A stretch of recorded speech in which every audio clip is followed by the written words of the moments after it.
Conquest of Fear, by Sri Swami Sivananda. 1. Bhartrihari on fearlessness. In enjoyment, there is fear of disease. In social position, there is fear of falling off. In wealth, there is the fear of hostile kings. In honor, there is the fear of humiliation. In power, there is the fear of foes. In beauty, there is the fear of old age. In scriptural erudition, there is the fear of opponents. In virtue, there is the fear of traducers. In body, there is the fear of death. Everything in this world pertaining to men is attended with fear. Renunciation alone leads to fearlessness. 2. Upanishads on fearlessness. There is fear from duality. Non-duality alone is fearless. Yajnavalkya said, O Janaka! You have attained the fearless Brahman, the supreme cosmic spirit. Brahman, the supreme cosmic spirit, is fearless. One who knows this, becomes the fearless Brahman. Not reaching it, the speech and the mind return back. One who knows this bliss of Brahman fears not from anything at all. Preface. Fear is a great enemy of man. It is the enemy of his progress. It disturbs his peace and harmony. It sucks or saps his vitality and energy. It drains the nervous system of its reserve of energy. It produces weakness. Fear is of two kinds, viz., natural or rational fear, when there is a threatening situation to endanger life, and unnatural or unusual fear which has no objective reality. The origin of most neurotic fears can be traced to childhood. The seeds of fear may lie dormant in childhood in the subconscious mind. They sprout forth after some time during some period of crisis or stress. Panicky fear is more contagious than typhoid or cholera. The atom bombs caused terrible panicky fear. People leave their houses and move to villages. Anxiety and worry are the effects of fear. Some sort of fear gets buried in the subconscious mind. So man worries himself. There is continued strain and tension in the mind. If the fear is released or dispelled, he will have peace of mind. Normal fear is healthy. It paves the way for one's progress. It preserves life. A headmaster is afraid of the inspector of schools. He takes a very keen interest in training the boys. All the boys get success in the examination. An engine driver of the railways is afraid of his superior officer. He is very careful in the discharge of his duties. No collision occurs. A physician is afraid of getting a bad reputation. He takes great care of his patient. He makes researches. He saves many lives. He becomes a famous physician also. Psychologists are of opinion that there cannot be absolute fearlessness and that only determined effort can be made to conquer fear. This is incorrect. Psychologists have no transcendental experience. A perfect sage who has knowledge of Brahman, the supreme cosmic spirit, is absolutely fearless. Upanishads declare in a thundering voice, the knower of the fearless Brahman, the supreme cosmic spirit, becomes himself absolutely fearless. There can be fear only where there is duality. How can there be fear for one who experiences non-duality? Such a person is the most courageous of men. The courage of a soldier in the battlefield or of a dacoit is only Tamasic ignorant courage. It is not courage at all. It is only brutal ferocity born of hatred or jealousy. That sattvic pure courage born of wisdom of the self alone is real courage. As a matter of fact, fear exists to glorify courage. A timid man exists to glorify a courageous man. There will be no value for goodness if badness does not exist. One side of a thing cannot have significance without the existence of the other side. Hence everything in this world has two sides. Dvandva's dualities exist to keep up the flow of the world. This book throws much light on the causes and characteristics of fear. It suggests efficient remedies for the eradication of fear and cultivating courage and fortitude, and attaining the fearless Brahman or the Absolute. Swami Sivananda. All about fear. 1. Rise up, O man. Fear is illusory, it cannot live. Courage is eternal, it will not die. Perils, calamities, dangers are the certain lot of every man who is a denizen of this world. Therefore, O man, fortify your mind with courage and patience. Fortitude, courage, presence of mind will sustain you through all dangers. Just as a rock on the seashore stands firm and the dashing of the waves does not affect it even a bit, even so a man who is endowed with courage is not affected by the dark perilous waves of this samsara cycle of birth, death and rebirth. He stands adamant in all trying conditions and circumstances and comes out victorious. A man of courage does not tremble in the hour of danger. He is not embarrassed and bewildered. He does not sink down. He is not overwhelmed by despair. He smiles away all dangers and difficulties, blows the trumpet of triumph and attains victory in the end. The threatenings of fear are a terror to the heart. Lead a virtuous life. Live in God. Be good. Serve. Love. Give. Meditate. Nothing can frighten you. The Lord of Death will be afraid of you. The terrors, even of death, will be no terror to you. Terrify not your soul with vain imaginary fears. From fear proceeds misfortune and failure. The fears of a coward expose him to danger.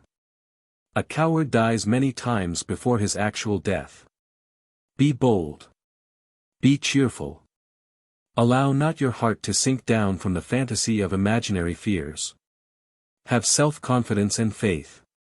Thy birthright is courage. You are Nectar's son. You are a child of light. You are an offspring of immortal Brahman, the supreme cosmic spirit. Claim thy birthright now. Rise up. O man. Roar Om Om Om. You are the lion of Vedanta teachings. 2. What is fear? The Sanskrit equivalent for fear is bhaya. Fear is an emotion or vritti in the mind that is produced when one's life is in danger on account of external forces or things. Man reacts to the situation with a fear emotion. It is characterized by pallor of the face, palpitation of heart, slowing of pulse or stoppage, tremor of limbs, perspiration, expressionless condition of the eyes, passing of urine and feces unaware, in extreme cases, choking of voice, inability to speak, etc. The body becomes like a log of wood.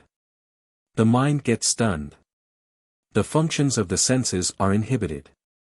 In extreme cases one may die of shock.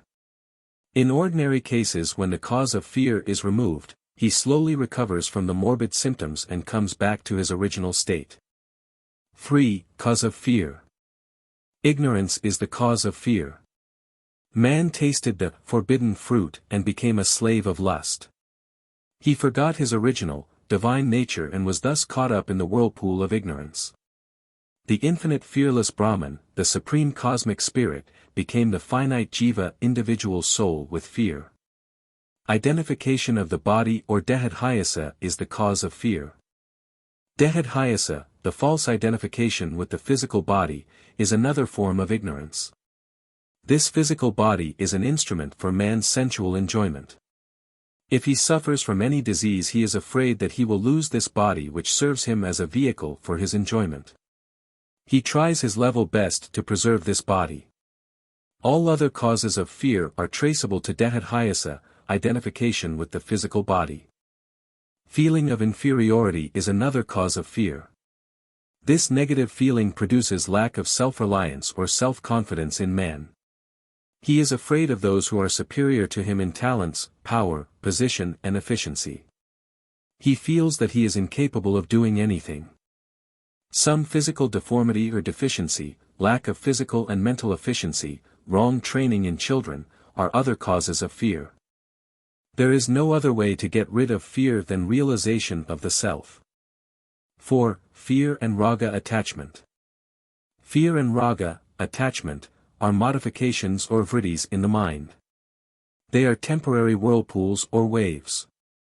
The substance of the mind is nothing but Raga attachment and fear. They are twin sisters. Hence they are closely related to each other. If you destroy fear and raga attachment, there is neither life nor existence for the mind. The Upanishad declares, detachment, faith, fear, raga attachment, shyness, modesty, shame, etc., are only mind. Fear is a product of ignorance or avidya. Man forgets his essential, divine nature through moha, infatuation and identification with the body. He was the all-pervading immortal fearless soul or Brahman, the supreme cosmic spirit, in the beginning. He was the peaceful, decaleless, immortal, fearless Brahman spirit. On account of egoism he became a rebellious child. He separated himself from his father. He had division of property. He started his own independent living in this earth plane. He rented a house in the mundane world. He entered the body house of flesh and bone and became a little timid man, a little jiva individual, with all sorts of fears. Thus started his downfall on account of his quarrel with his almighty father and owing to his starting a new egoistic living with ragadvesha, attachment and aversion. He was bodiless, muscleless, fleshless, boneless, eyeless, mindless, desireless, vasanaless, when he was one with the Father, when there was a joint family. And so he was absolutely fearless, and ever blissful and peaceful. He had no thought of body, house, property, wife, children, position and prestige. He had no thought of diseases of body and fall from his social status or prestige. He had no thought of enemies, war, riots and of running to any place for safety, security. His original body was peacefully secure and free from any sort of a danger and enemies. It was all one Brahman community, universal infinite consciousness. There was no Hindu-Muslim trouble there. There was no fear of attacks through bombs or torpedoes. It was an impregnable, invulnerable fortress. It was disease-proof, bomb-proof, earthquake-proof.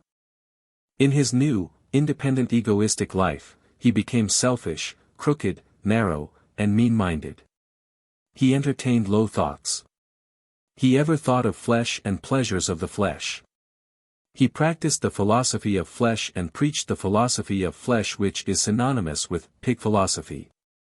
Every day fears multiplied, as he was very much attached to his body, the bodies of wife, children, and to his house, property, etc. Raga, attachment, is the long-standing associate of fear. Wherever there is attachment, there is fear. Fear and raga attachment coexist. Man is attached to his wife. The body of his wife is his greatest pleasure center. So there is fear for him, fear of losing her, fear of her death, fear of her running away with another man, fear of her divorcing him, fear of her being displeased with him, etc. As he is attached to his children, house and property, he has fear of losing his house, property and children. He is drowned in sorrow and gets terrible shock if these objects are destroyed or lost. Hence raga attachment is the cause of fear.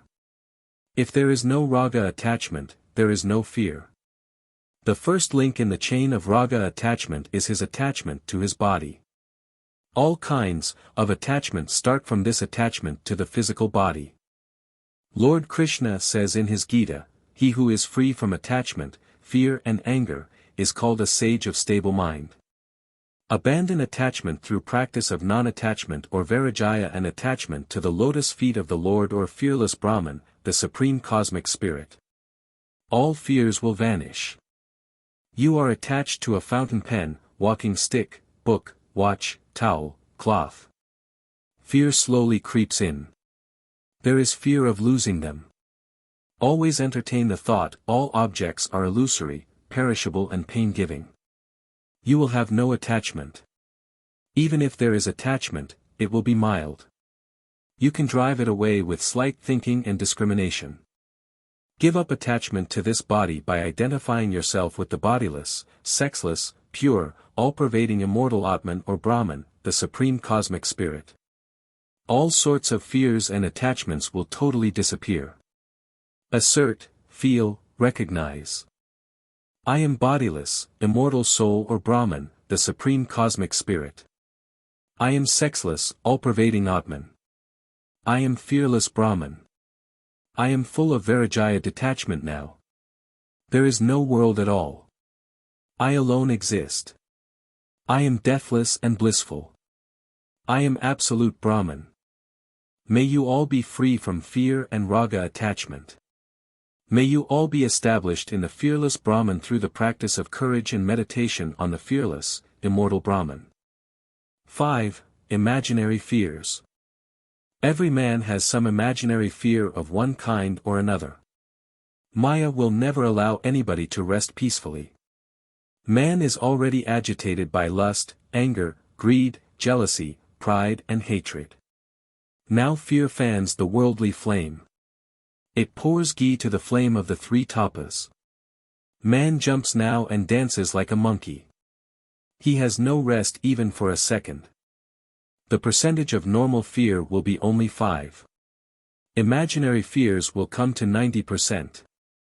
Imaginary fears cause diseases, deplete all energies in man and produce all sorts of feverish excitement, low vitality, uneasiness, discomfort, disharmony, etc. When there is an epidemic or cholera or typhoid, fear is the predisposing cause. Man is terribly afraid of cholera, worries himself and imagines that the germs have entered his body. Imagination does serious havoc.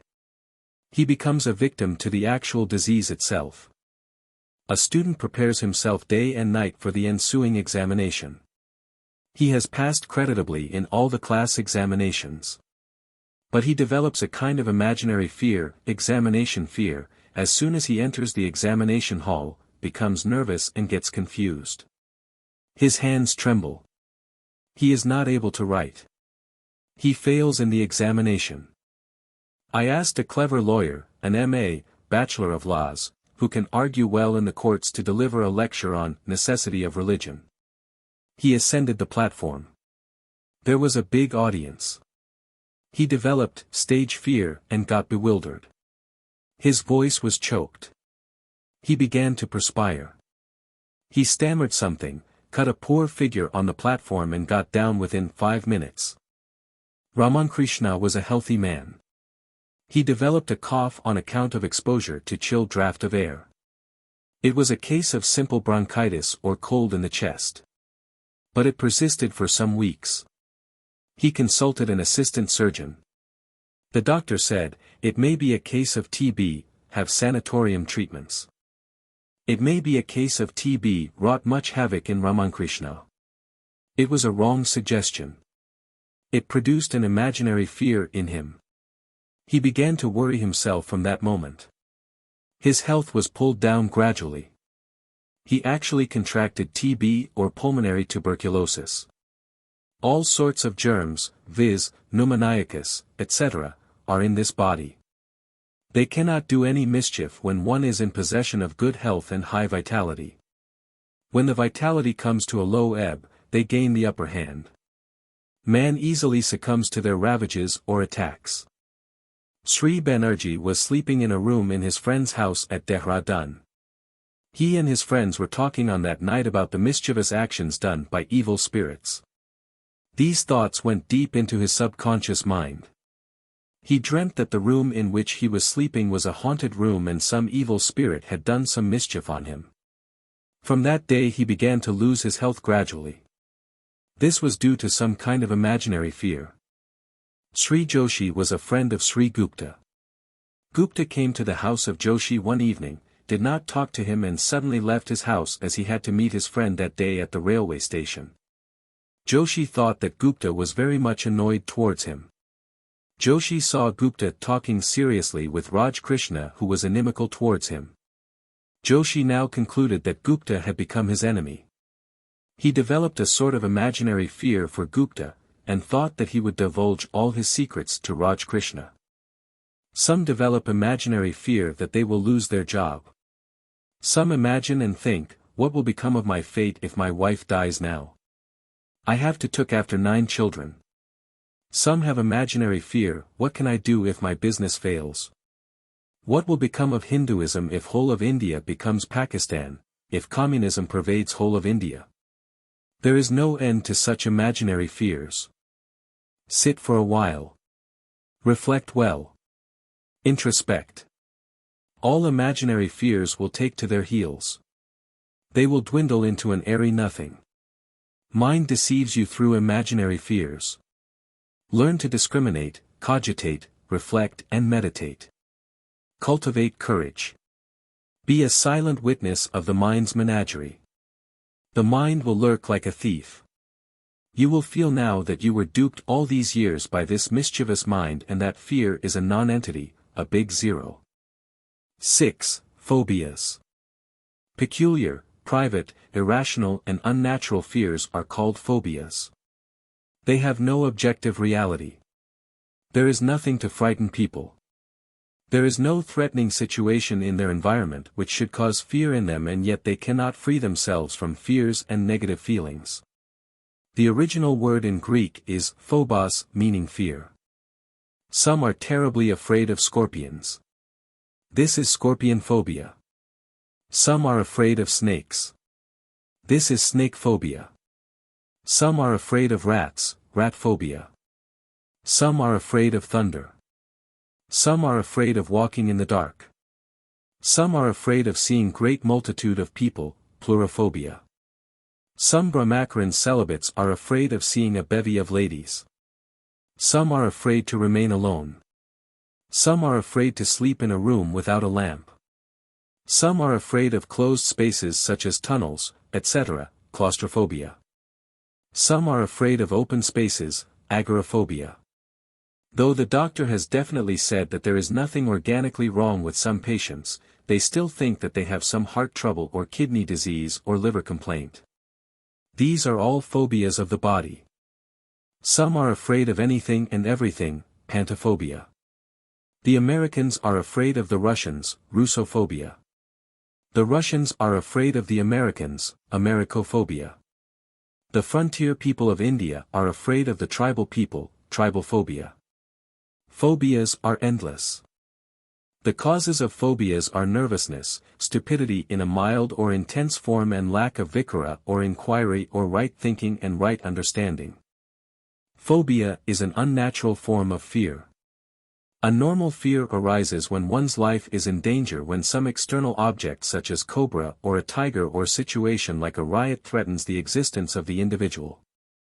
The fear which arises on such occasions is perfectly natural. Man tries to save his own life by either fight or defense. Develop your willpower. Cultivate courage and fortitude. Develop mental power of endurance, firmness in meeting danger and power of resistance. Meditate on courage. Live in the company of sages and yogis. Meditate on the fearless Atman. All phobias will disappear. A person who is unable to move in the company of many people, who hates multitude, who is afraid of seeing many people, should try to move with people slowly, should have adaptability and strength to withstand agitation of mind. Cultivate calmness even amidst many men and women. Brahmacharan celibates should try to avoid woman phobia. They must be fearless and tranquil even in the midst of ladies. One-sided development is imperfect development. Development should be integral, and that is equal-mindedness in all conditions and at all places. One who is afraid of walking in darkness should try to get rid of this defect by taking a light in the beginning and walking in the night, and slowly trying to walk without light also. Fear will vanish in course of time. Fear is a negative force. It cannot stand before the positive virtue, courage. Abhinavesha or love for earthly life is the main cause of all fears. Abhinavesha is clinging to life and body. Attachment to objects causes fear. Attachment to name and fame causes fear. Attachment to money and woman causes fear. Any attachment is the womb of terrible fear. One who possesses, fears.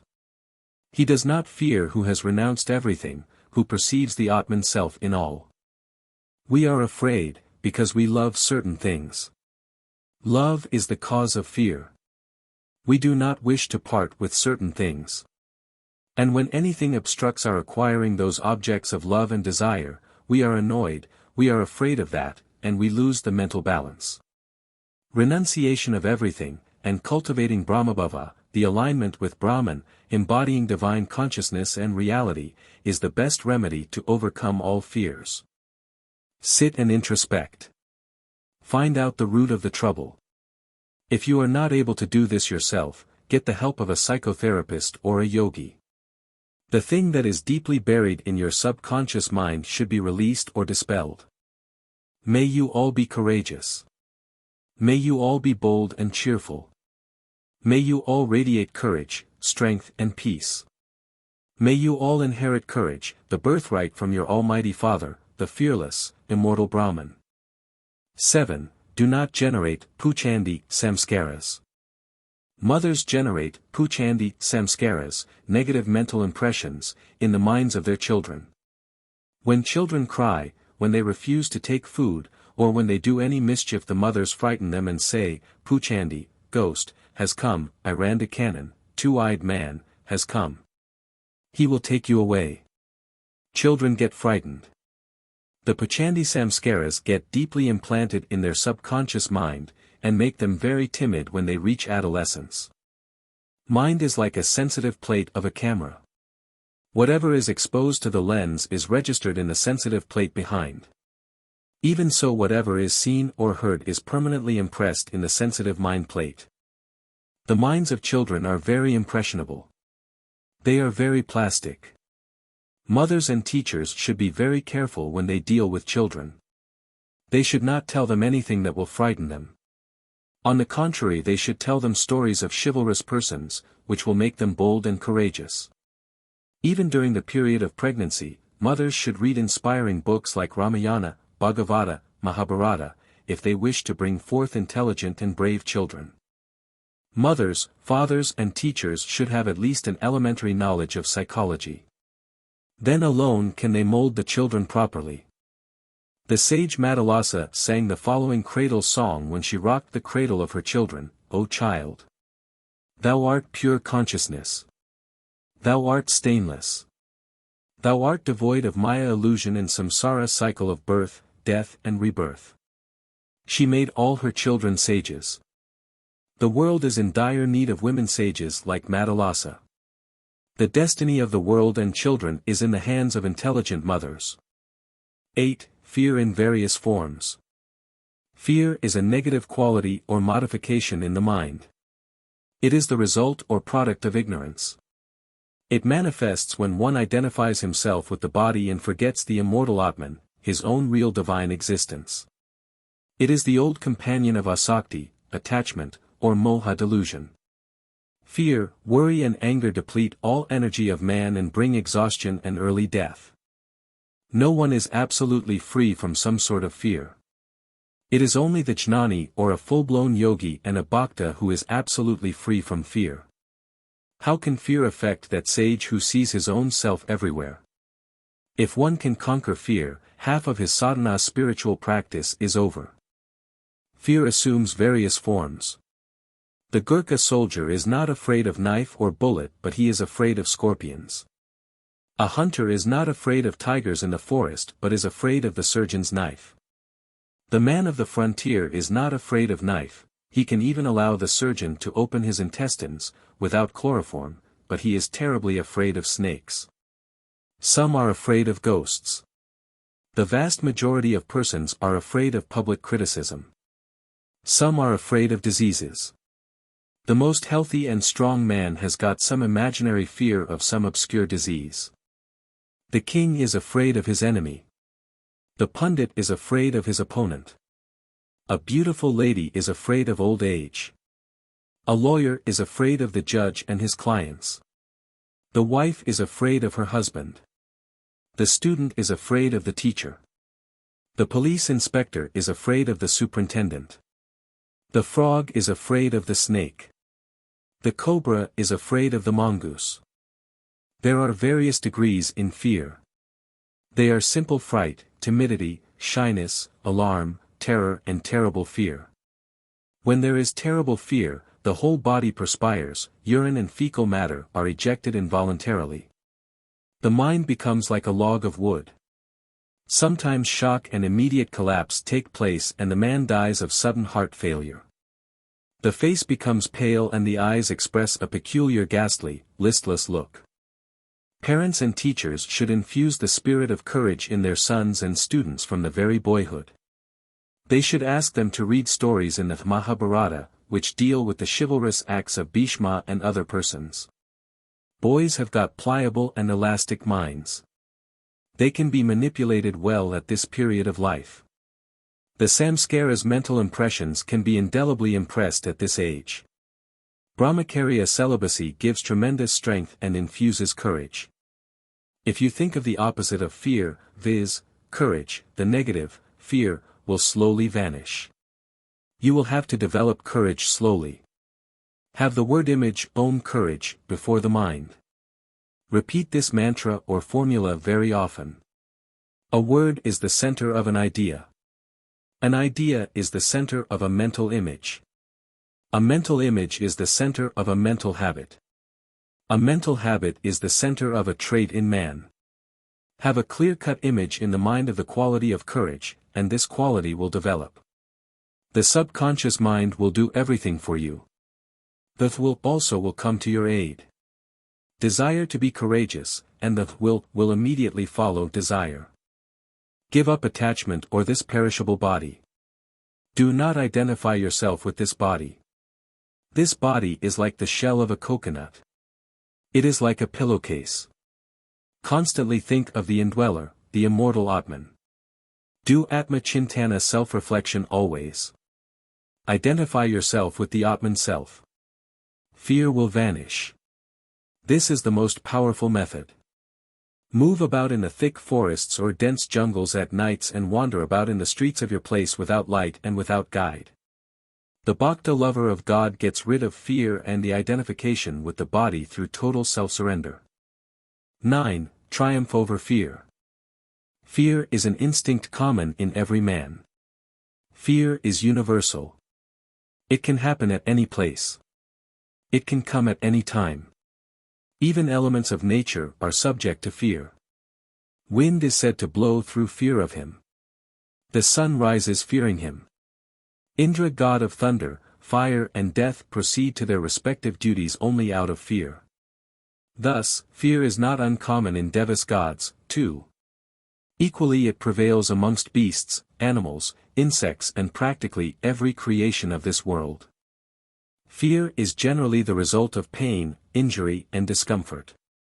There is a hereditary aspect of this instinct which accounts for its universality and its persistence.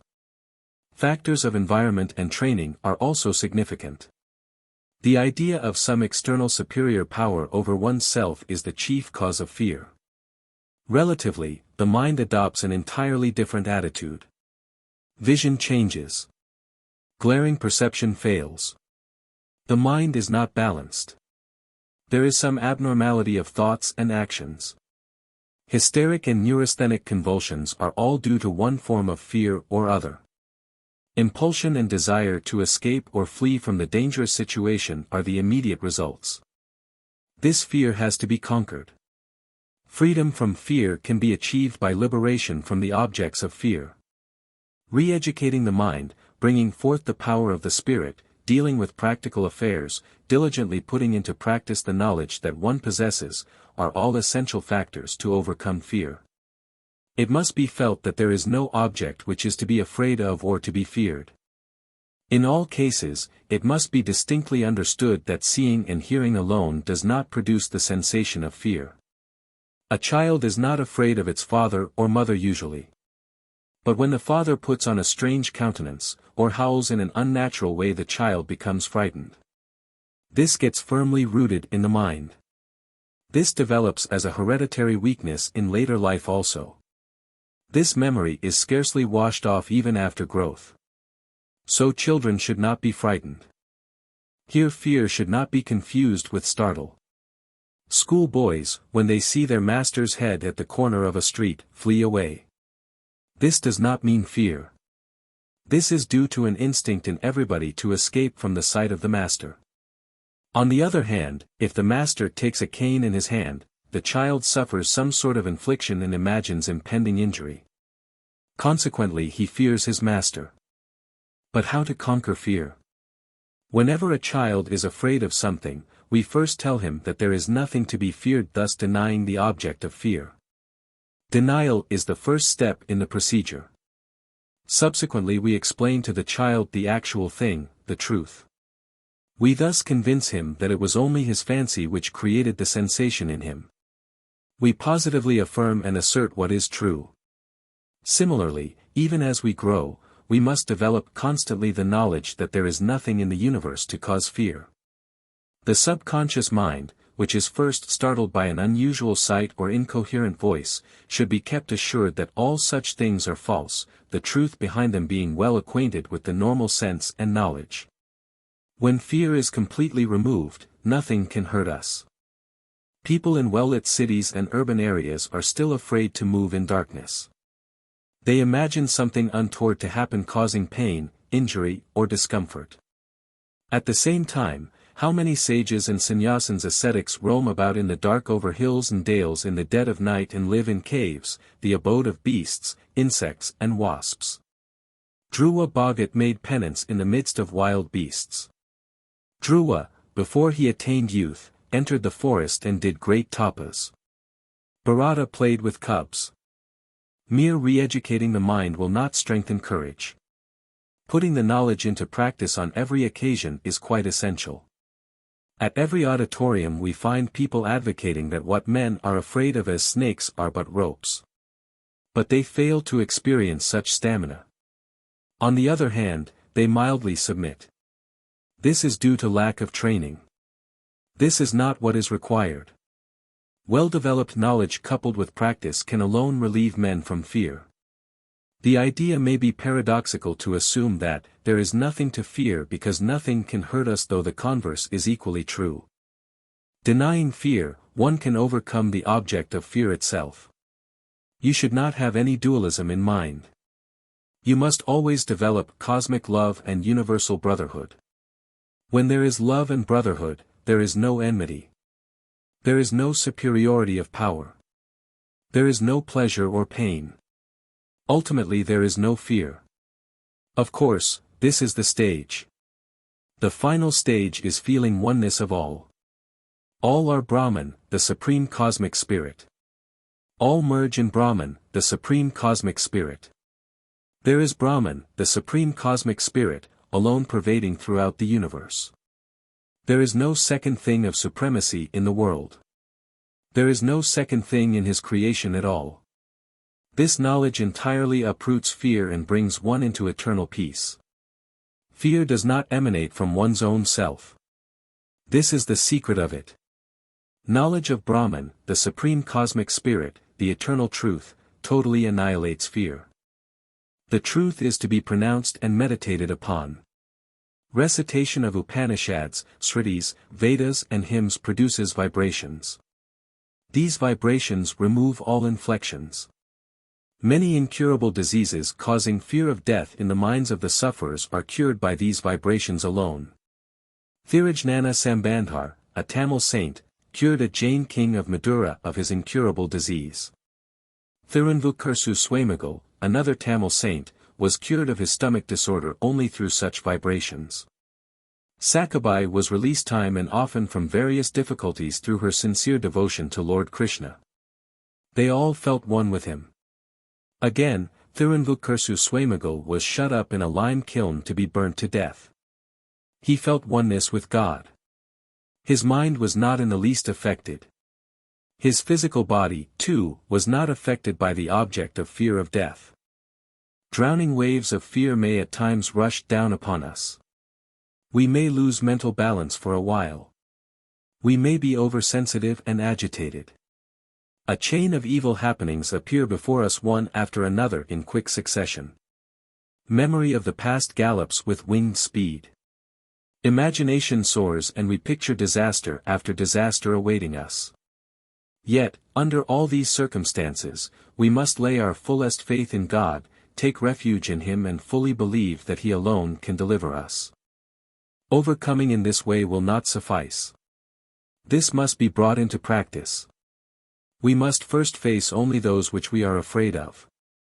If a man is afraid of facing an audience, it must be the first and foremost duty he should do until he is free from stage fear and nervousness. If one trembles to approach his superior or any other person who, he thinks, is endowed with superior powers, that must be taken up as his first duty every day till he gains sufficient moral strength. If someone is horrified at a sight in the dark, instantaneously he must run over to the spot and realize that the object which caused him fear is nothing but one of his daily handlings. Worse than in waking, many undergo drastic, alarming abnormality in sleep. This is all due to loading the mind with stray thoughts while retiring. One should never go to bed in a state of worry or fear. Nor with a heavy heart. Nor when he broods over an impending evil. Before retiring, everyone must evacuate all such thoughts and meditate upon God till he is released from them. He must have perfect peace in mind and soul. If he is unable to meditate upon God, let him loudly recite some hymn or poem till he sinks in the bed. He is sure to have peaceful, deep sleep. If we meditate upon statements of truth, our inner eye of wisdom opens, we are gifted with right understanding, and we know the truth. This is worship of God. This is adoration to the Lord. It is this which liberates us from bondage. Working mentally and practicing physically and at all times, dwelling spiritually upon divine thoughts and remaining in a higher stratum of mind, we not only overcome fear but merge in Brahman, the supreme cosmic spirit. Whence all speech turn back with the mind without reaching, he who knows the bliss of Brahman fears not at any time, is not afraid of anything. Methods to eradicate fear. 1. Victory over fear, Pratipakshibhavana method. As you think, so you become. As you think, so you develop. As is your ideal, so gradually your life will become. This is so, because there is a great transforming power in thought. Take, then, the life of perfect men like Bhishma and think of their deeds and their life and ideals. Your life will be filled by purity, courage, etc. You will become a noble, perfect man. The thought will transform you into its own likeness. Man becomes like what he worships. Man becomes like what he thinks. This is indeed true. Sit with closed eyes in the early morning. Meditate on courage, the opposite of fear, for half an hour. Think of the advantages of courage and the disadvantages of fear. Practice the virtue during the day. Feel that you actually possess courage to an enormous degree. Manifest it in your daily life. In some weeks or months fear will be replaced by courage. Repeat the formula, Om courage, mentally, daily several times. Meditate and assert. I am all courage. I am an embodiment of courage. I am like Bhishma. I am a great hero. My will is very powerful. I am not afraid of anything. I am bold and chivalrous. Courage is my birthright. It is very difficult to attack fear directly. It is very strong. You are a victim to this negative trait in hundreds of lives. It has taken deep root. Put the seeds of courage in your heart. Allow it to grow. Fear will die by itself. The positive always overcomes the negative. This is an immutable psychological law. This is the Pratipakshibhavana method of Raja Yogins. Try this method again and again. You are bound to succeed. May you attain triumph over fear by cultivating courage through the Pratipakshibhavana method or the method of thinking on the opposite. 2. Feeling the presence of God. God is all-pervading. He is always with you. He is in you, around you. He is not far to seek. He cannot be perceived through the physical eye. Your sense of touch cannot help you. He has to be realized through the inner eye of wisdom. Modern civilization has enslaved people to such an extent that they are incapable of any original expression, thought or deed. They do not care to think of their routine actions, how their activities progress, what they are running after or what goal they are marching towards. Inventions, innovations and contrivances have eased men from their labor and human skill. The conservation of energy in this direction has only created laziness in them. More sensual desires and perceptions have begun to sway them. Lost in the ever-pouring luxuries of life, the true mission is once for all forgotten. People do not think wherefrom their daily requirements come, who the unfailing and non-stopping supplier is, where his abode rests, how to have his darshan divine sight, what to request of him and how to revere him. No amount of study and research in physical geography, vegetable kingdom, various industrial technologies, physiology and other sciences will solve these problems nor even give a clue to the solution. This scientific knowledge is subject to various hypotheses, axioms and data which are by themselves under controversies. This knowledge will in no way aid one to arrive at the source. The source is really beyond all these conceptions. Its abode cannot be located by running the finger over a colored map. The dweller and his abode can be seen only through the inner eye and right understanding. Concentration, meditation and sublime thoughts are the pathways to this abode. Most people feel themselves unable to stay their mind upon God and meditate upon divine thoughts. This is all due to want of training. Realization is always through practice. Practice comes out of proper training. Proper training requires consultation of learned men. This is initiation in the right path. In all ages you meet with such great personalities who are always ready to help you but who may not advertise themselves as such. It is left to you to find out such men, to choose your own guru, to obey him implicitly, to serve him with all sincerity and earnestness and express your thirst for knowledge. Vain discussions and intentional test questions must be strictly avoided. You must be regular in your lessons and practice. There are again persons who say that they are unable to meet even a single man of such qualities, for their guru. Though it is firmly held that no perfection can be attained in any line without a guru, it may well be asserted that God is near and dear to you as he is to everybody. Sincere and earnest attempt will have its own fruits. It is not on this plea the concentration and meditation have to be cast off. Because a man does not understand the film language, does he refrain from visiting films? He avails himself of every opportunity to accompany his friend who is able to interpret and who is already in the groove. If not, he makes fresh acquaintance while in the queue to procure tickets. Even this if he is unable to get, he pushes himself anyway and tries his best to decipher the whole film, racking his brain. He makes earnest efforts to improve his knowledge in this line by purchasing synopsis, bulletins and magazines. He is restless until he acquires some knowledge. At no stage does he stop and put an end to this quest of knowledge. In due course every actor or actress lives at the tip of his tongue. He becomes profusely enlightened in this art. He speaks hours and hours about the talents of various film stars. What are all these due to? Is he not training himself earnestly, honestly, sincerely and virtuously in the particular line? Did he wait for a guru? What a pity it is that a man indulges so much in trivial things, discarding the vital mission of life. It is quite common for people to complain that when they begin to think upon God, their mind wanders here and there and their thoughts become engaged with mundane affairs. This is again due to lack of training and want of definite willpower. True. It is very difficult, extremely difficult to fix the mind at first instance upon God. An entirely different, superior and higher stratum of mind is needed for this practice. This has to be well developed. The mind is full of lust. It is always restless. It traverses through all spheres, good or bad. It has to be wound up by the triple cord of devotion, concentration and meditation. It must always be kept under control. Try to get alone for a few minutes every day. If you cannot afford this, utilize every scrap of leisure you presume to enjoy. Select a lonely place, a river bank, the top of a mount, the open terrace of your house, a sea-shore, a simple pleasant meadow, a corner in a temple, church or mosque or a private room. Purge all your wavering thoughts.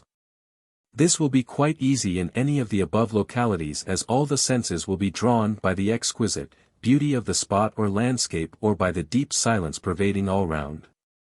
If necessary, burn incense or scented sticks, which will always keep you alert.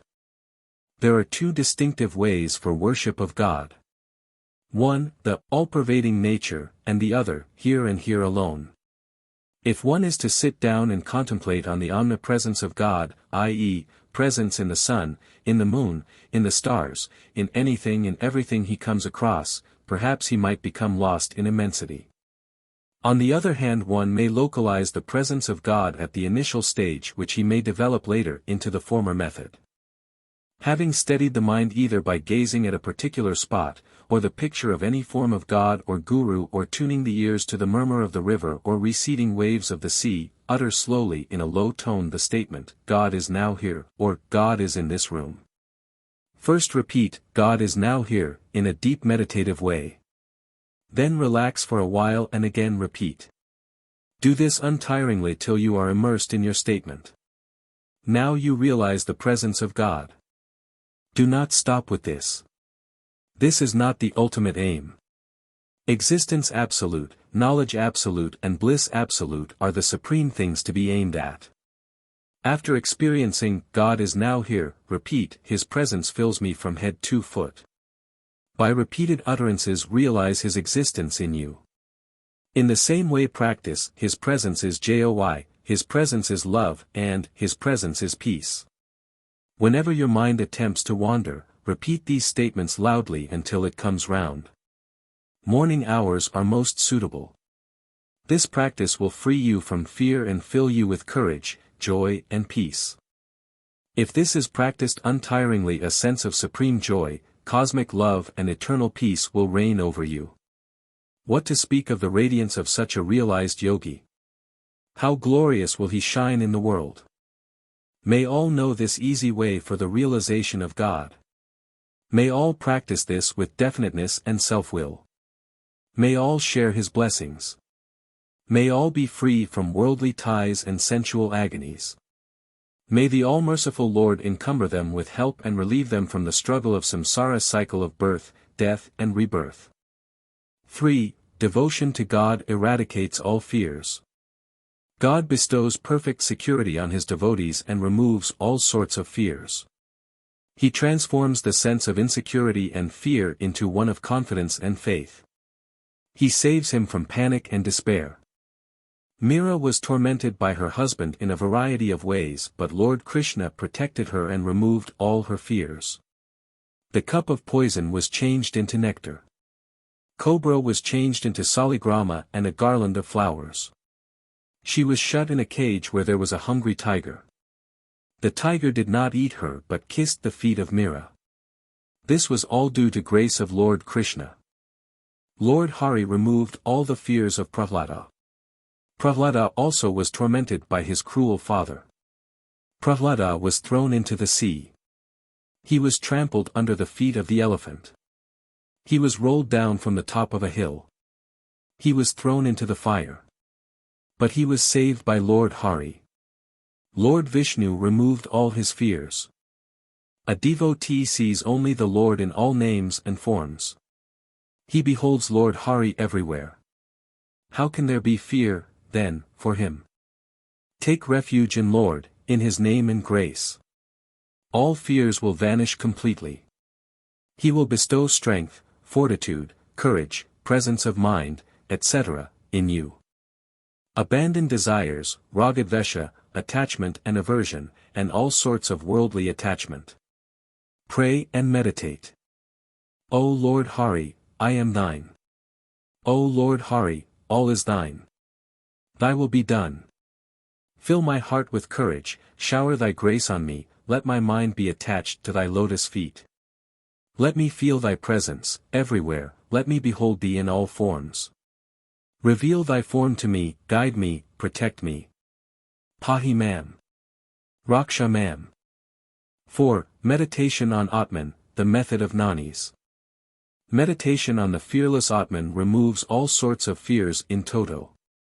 A sage beholds the immortal fearless self only everywhere. How can there be fear for him then?